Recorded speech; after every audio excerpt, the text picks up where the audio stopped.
Welcome to my Meta Tierlist June 2025. A little disclaimer before we start. You should not skip until the end of the video, otherwise you don't know what the categories are, which we use to measure the rating of the decks.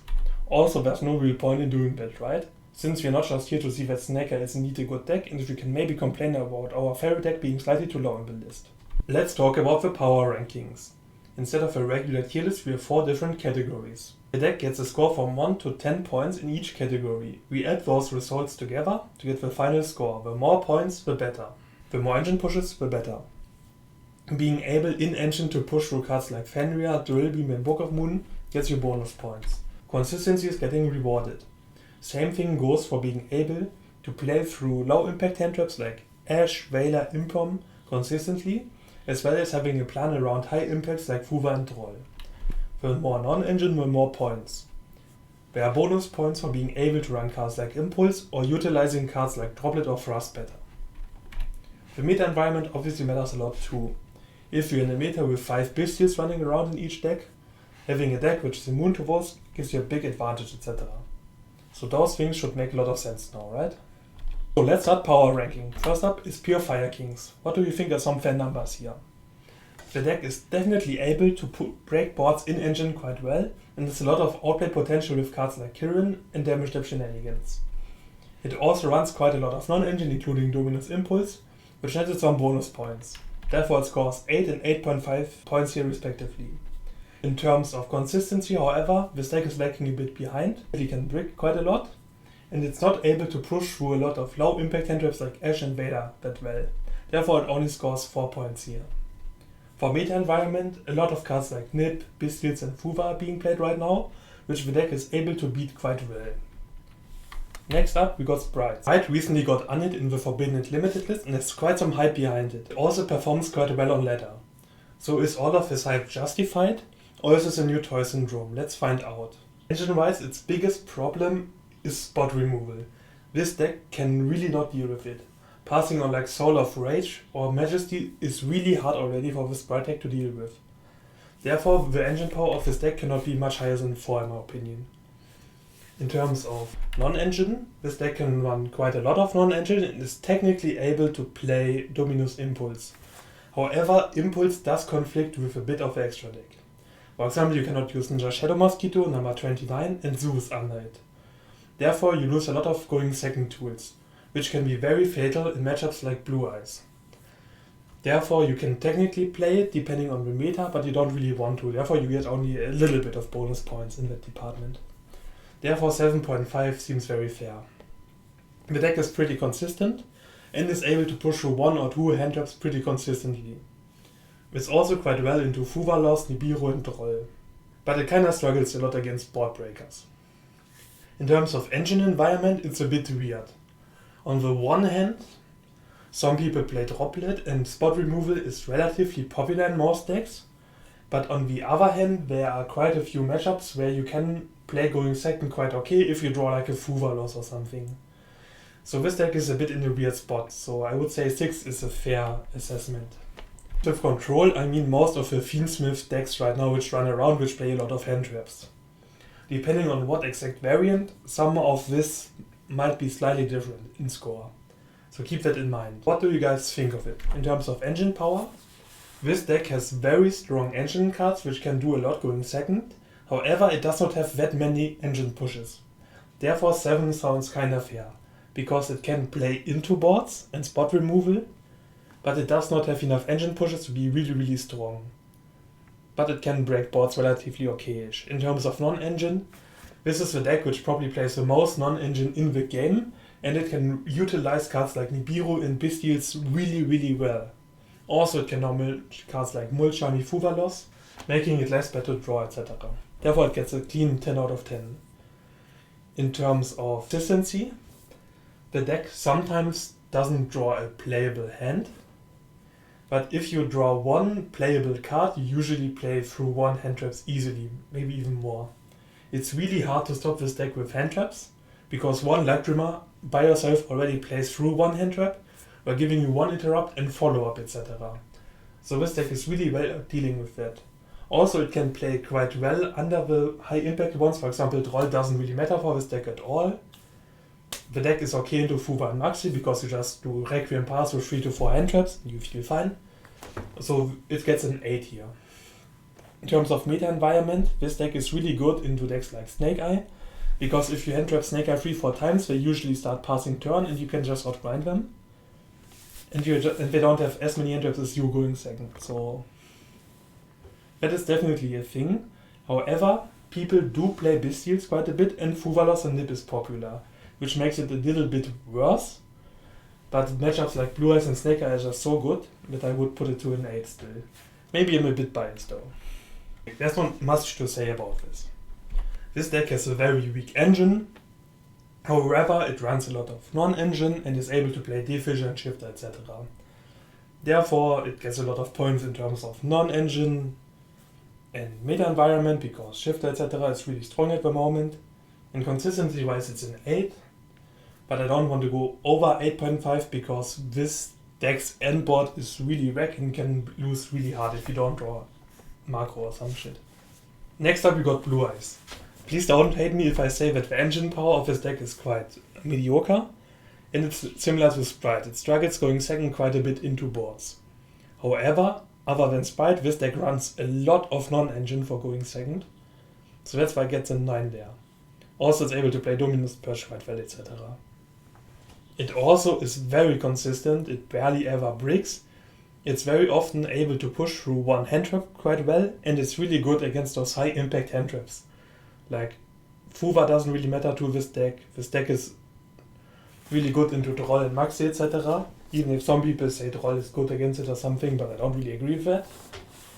In terms of meta environment, on the one hand, decks like Snake Eye, etc. run around, which you can hand trap a bunch of times, and if you hand trap them enough, they stop and do nothing at some point.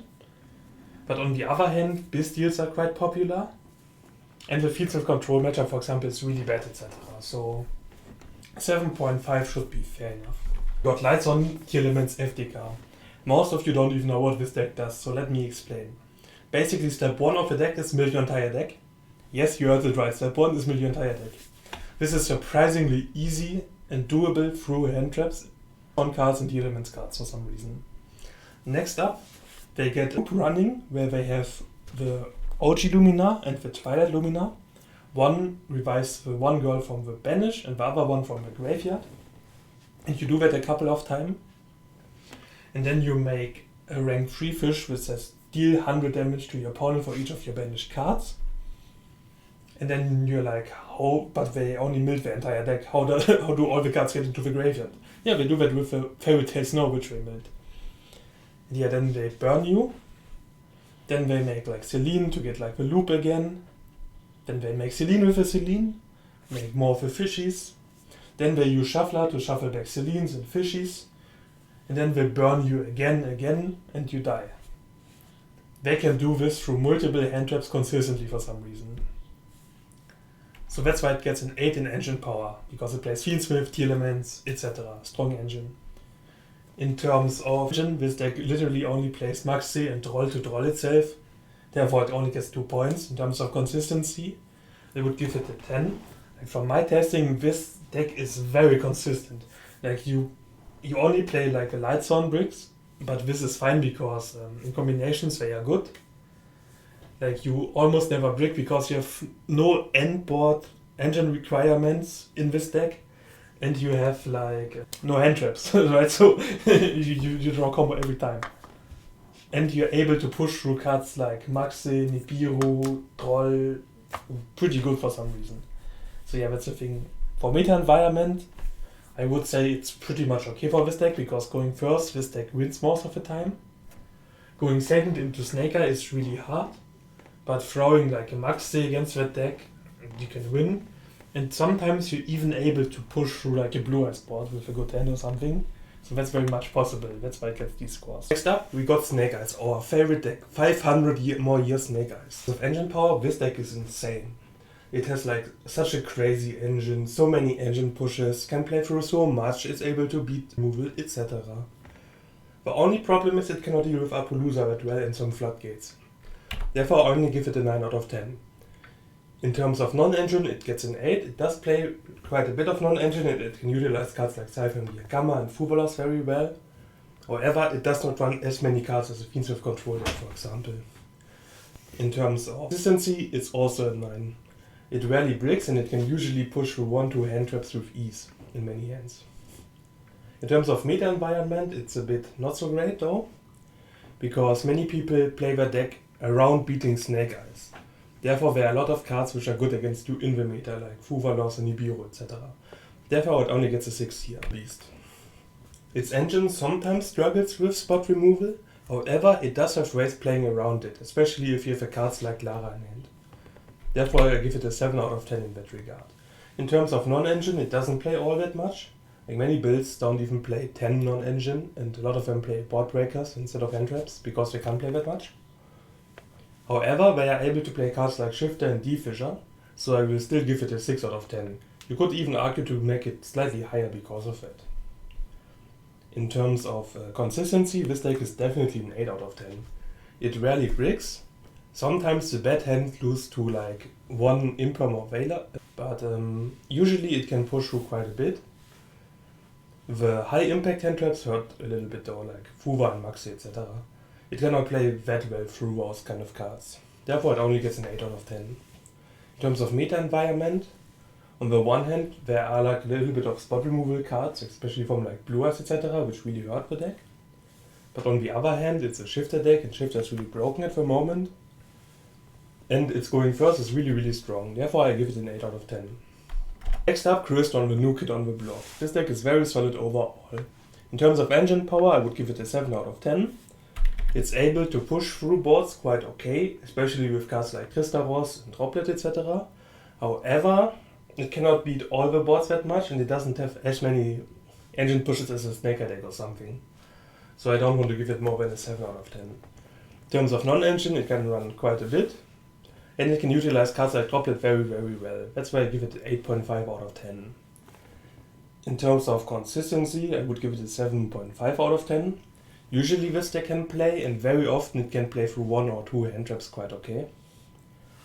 However, it's not the most consistent deck in the world, always, so I don't want to give it too many points for that. It has a plan against cards like Droll, Maxi, etc., but these cards definitely hurt and your endpot gets quite a bit weaker.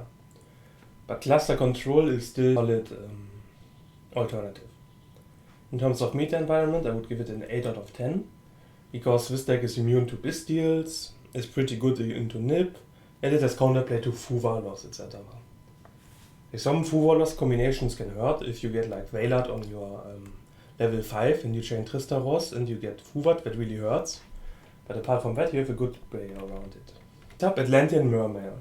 Many people pretend Atlantean Mermail is a going first only combo pile, which is super useless going second. However, that is not true. It's able to beat boards quite well in engine, especially with cards like Poseidra, which do so much. Like the only downside of this deck's engine is that it cannot deal with Apollousa, and back row removal really hurts the deck. You can deal with like one back row card quite well, but if you have multiple cards like Drill Beam and Majesty, it can be quite rough. That's why I give it an 8.5 out of 10. It's able to push through boards very well, it's very realistic that you beat boards, but there are definitely counters to this strategy. In terms of non-engine, this deck can run quite a lot, and it's also able to run Dominus Impulse, which is a nice bonus. Technically, it can also be allowed to run Sacker Slide if it would want to, because this deck doesn't rely on spells all that much. That's also the reason why Apollousa hurts that much, obviously. In terms of consistency, this deck is similar to Fire King. It really bricks quite a bit, and it's not the most consistent deck. This deck struggles a bit against low impact hand traps, unless you have a very strong hand. If you have a 2-card combo, you don't really care about low impact hand traps, but many hands struggle against one hand trap already. Against the high impact hand traps, you have counterplay, but they do hurt. For example, against Fuvalos, you try to rip most of your opponent's hand, but don't set that many interrupts. Against a card like Troll, you have counterplay if you're able to add Abyss Rhine early to get into Coelacanth, etc. But it definitely can hurt. In terms of meta environment, this deck is literally immune to Bystials, it's really good against Nip, It has counterplay to Fuva loss, and not many cards like Veiler and Imperm are that popular at the moment. Therefore I would give it an 8.5. Like most of you don't know that deck, that's fine, the deck isn't the best. I just have it here because of one guy in Discord chat. But yeah, in terms of engine power, this deck is surprisingly solid. Like there is one ritual spell which can tribute an opponent's monster in Resolve, so that's pretty neat. So I give it a 7.5 out of 10. It can push through quite a bit. In terms of non-engine, I would give it a 6 out of 10. Depending on variant you can play Dominus Impulse, but this deck doesn't play the mouse non-engine. If you play like Gishki Sprite for example, you have a bit less non-engine than regular Sprite, but not that much less, so 6 should be fine. In terms of consistency, I would give it a 6.5 out of 10. The deck doesn't brick that often, and depending on how you can build it, you can beat through 1 or 2 hand traps quite often. However, cards like Droll, Fuvalos, etc. can really hurt the deck. That's why I only give it a 6.5 out of 10. In terms of meta environment, it's not the best right now for Gishki, because Sprite plays Droll to Droll itself, not Sprite, sorry. Snaker plays Droll to Droll itself, Fuvalos is in the meta, so I give it these scores. Kashtira, Brictira, how good is this deck? It's surprisingly good at engine power. Like, slapping a high attack monster on the board is always like a good sign. And removing the cash monster usually results in new summoning another cash monster. So that's definitely quite nice. Like having a high attack monster which threatens to run over Apo is definitely valuable. Another really nice interaction is how Fenrir interacts with IP into SP against Snaker, for example. However, you really don't have that many pushes. And if your opponent is aware that you're playing pure Kashtira, then he has quite a lot of counterplay. But one more benefit at breaking board is if you have cards like Defissure or Shifter, it makes it a lot easier, because you don't have to fully wipe the boards to win. So it gets a 6.5 out of 10. It's not crazy good, but it at least has some chances. But you gotta draw like the cash cards, which are good to break the board, to be honest. In terms of non-engine, it can run quite a lot, and it's able to play Shifter, that's why it gets an 8.5. Like if Kashtira would have been played as a hand trap deck, which it usually isn't at the moment, it would get even a higher score. But we should be fine with 8.5 out of 10. In terms of consistency, I don't think I have to tell you that much, right? 1 planet, 1 Fenrir, 2 unicorn, no prosperity, no terraforming. Like, this deck is bricky as hell, you know? Like, people play 3 Kashtira Ogre for God's sake. You know, like, that's how down bad they are with this deck. That's why I can't go over 4 out of 10. In terms of meta environment, it's like the perfect thing for Kashtira. Like Unicorn going first is completely absurd. Shifter, Macrocosmos, Rysart, all crazy strong. There are so many hand traps like Bestials, Fuva, Nip, which are all useless. Like Imperm is not that popular. You know, Talents is not that popular. No Book of Moon. So it's quite a good time for playing Kashtira right now. Resonator, it just got a structure deck. Is it like good enough to be played as a deck? It's rough. Like its engine is like really whack. Like this deck has 2 engine pushes at max if you play a purish build. Like the Resonator deck you can either play as a pure deck, it's a 60 card Centurion pile, or you can use the mini Resonator engine in like a Horus pile. Like a Horus Bestial or something. But the pure Resonator has a weak engine, so it only gets a 2.5. Like 2 little non pushes, and you just cannot beat IP into SP. Like, don't have to say much more about that. In terms of non-engine, it can run a solid amount if you play a pure version. Not the most, not the least, nothing special, it gets a 7. Because I'm friendly. In terms of consistency, it sometimes breaks, but not always. And it does struggle against hand trap quite a bit.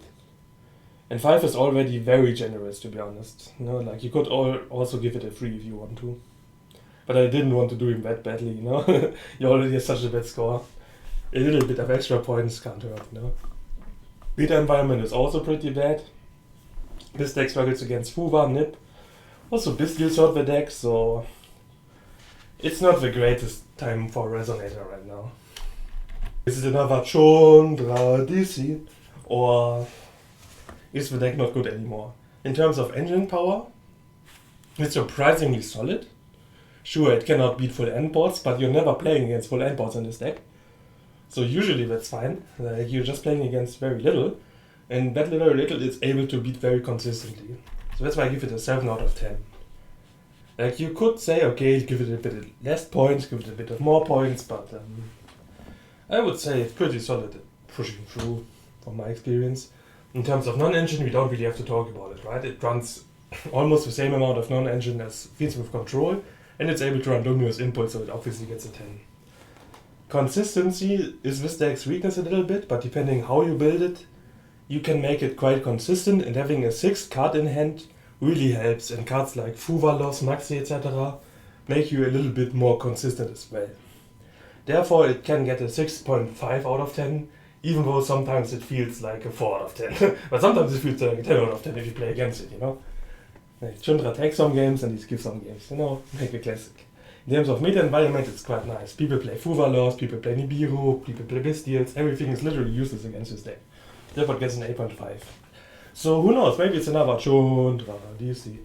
Next up we got Jubel. It's usually a nightmare to play against this deck. So how good is it? In terms of engine power, this deck is very powerful. So it gets an 8 out of 10. It's able to play through spot removal, etc. quite well. It has a lot of extenders, and a lot of them are back row cards, which at the moment is pretty good. In terms of non-engine, it gets a 6.5 out of 10. It can run some non-engine, but not the most. And it doesn't run like any special cards or something. And no, the deck does not run super polymerization. That's not a thing, and it's pretty bad. In terms of consistency, this deck gets an easy 8 out of 10. Even with the hits in Masterduel, this deck pushes through so many hand traps, it's ridiculous. Like, this deck can sometimes push through 3 hand traps casually and full board you. It's crazy what this deck can do going first. The only downside of the deck is that cards like Maxi, Fuva, etc. hurt the deck really hard. So that's why it only gets 8 out of 10 points, because these cards really, really hurt. In terms of meta environment, it gets a 4 out of 10. There are not that many low impact hand traps right now, like Vela and Imperm running around. People play Bestials, they play Nip, they play Fuva, and those cards are pretty good against Jubel. So that's why it only gets a 4 out of 10 in this category. Tier element strongest.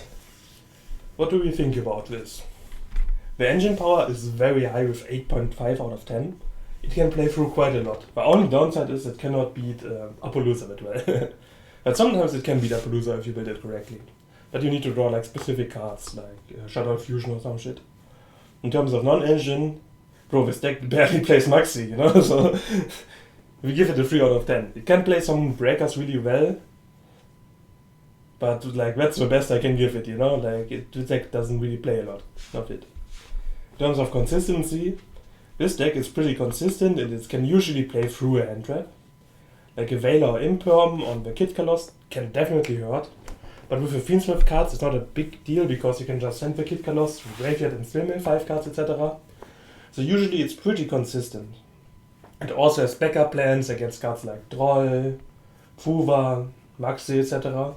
So it's pretty good in that regard. In terms of meta environment, it's not the greatest for tier. Sure, there are not that many copies of Velas and Imperms running around, so your Kid Kalos is resolving very often. And going first, the deck is really powerful. However, the Snake Eye matchup is really not that great for the deck, and Bistits run around. So I cannot really give it much more than a 5 out of 10, sadly, even though I love the deck. Next up, Memento. Can we even call it a sleeper pick at this point when it won multiple YCSs and is a top ladder deck? Maybe not. In terms of engine power, it's a 9 out of 10. It's a really strong engine deck, but sometimes it struggles a bit with spot removal. You know, like sometimes it's really hard beating like a Fields with Control endboard for this deck. In terms of non-engine power, it doesn't really run a lot of hand traps. It runs a little, but not that many more than tier, but not that much more. It can work quite well with board breakers though, so it gets a 4.5 out of 10. It's not great, but it's something. In terms of consistency, I would give it a 7.5 out of 10. It definitely can brick up on too many normal summons sometimes, and it's not always able to push through multiple hand traps if you draw these awkward hands. However, this deck can push through so many hand traps. if you don't break up on those normal summons. And it also has a plan against like almost every high impact hand trap that is not Maxi. You can basically full combo in 2 draws against Fuvalos. You can play through Porolia. Troll sometimes only hurts you, sometimes it doesn't really care. It always does so much. The deck is pretty crazy. In terms of meta environment, it's quite nice for Memento. Like this deck is definitely able to play around with deals in many combos.